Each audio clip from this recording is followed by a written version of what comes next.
This is how I set up my paddle. I've got the overgrip, I've got my lead tape. What's up, guys? Today we're gonna be going through how I personally set up my paddle. And the good news is there's not a whole lot of setup with mine because we designed it exactly how I like. But depending on certain conditions, I might add a little bit of lead tape, definitely put an overgrip on. And we're gonna go through how I set up my paddle and some suggestions maybe for how you can set up your paddle. The very first thing that we wanna do is we wanna weigh our paddle. Paddles usually come in a range of weights. Mine is typically somewhere between 8 and 8.2 ounces, but we do want our paddle to be more or less the same all the time.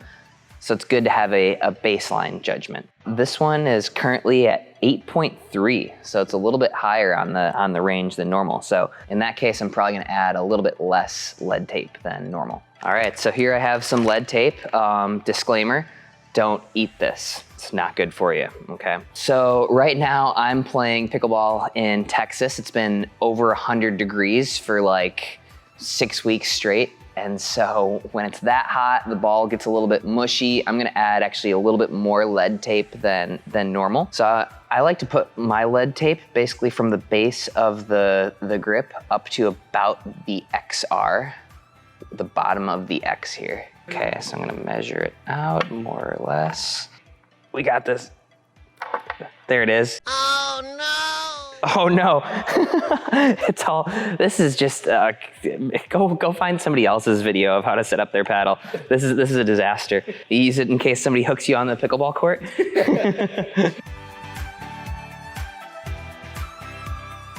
I am not a role model, kids. Don't do that. Don't try this part at home. Get like a scissors or something. That might actually work a lot better. That would be my guess. But once you have your lead tape nicely sliced, again, we're going to place it at the base of the paddle here and up the side. Now we'll do the same, measure out the same thing on the opposite side. Yeah, Connor's, mine and Connor's are the exact same actually. They're just different colorways. So if you like blue, you get the Zane. You like purple, you get the Connor. So now we have the lead on the side of it. And the reason that I like to put my lead tape around the throat of the paddle and around the bottom portion of the paddle is since this is a 16.5-inch paddle, we don't want to put a tremendous amount of lead up towards the top because then I'll feel like that is really going to slow down my already slow hands. So I like to put the lead tape around the throat because it feels like I have a little bit more stability in the paddle while also not sacrificing any hand speed there. That's why I place the lead tape here, and I would say the majority of pro players do the same as well, putting it towards the bottom.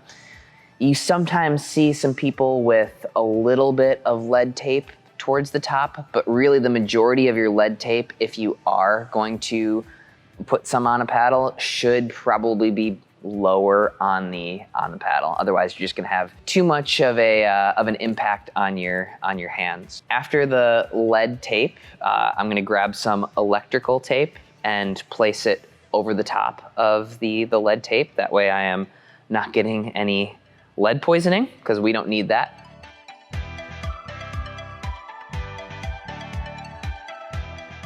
There we go. Got some electrical tape covering up this side. Now we will do it on the other side.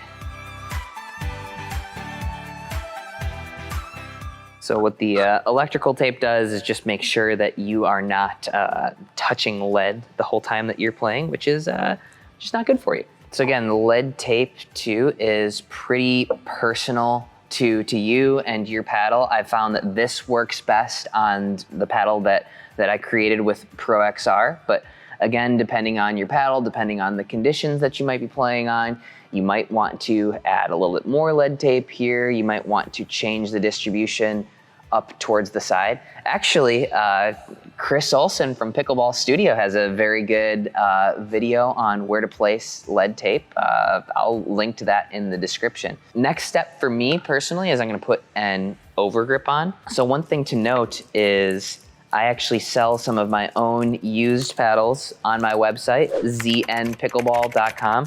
You will get a paddle that's actually been used by me in competition or in practice, and it's gonna have this exact setup on it. It depends a little bit on the conditions, how I do set up my paddle.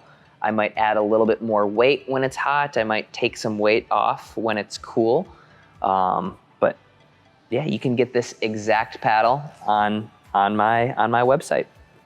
Alternatively, I have new paddles on my website as well, and you can customize them yourself. If you don't want to do that work, we got these too. So next up, I'm putting on an overgrip. I've used overgrips forever.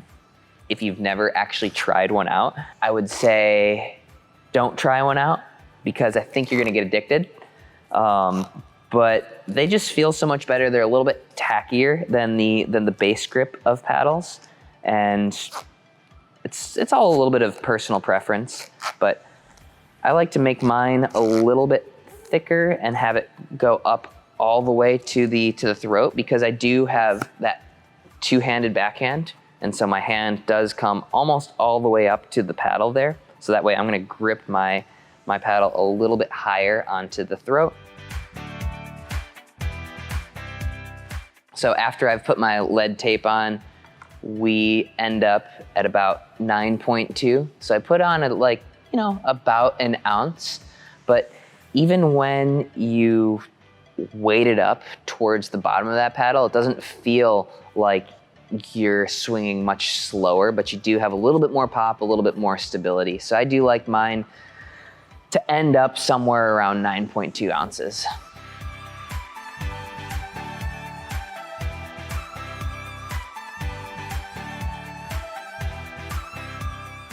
This is how I set up my paddle. I've got the overgrip, I've got my lead tape, and if you'd like to purchase one of these that I've personally used, they're available on my website.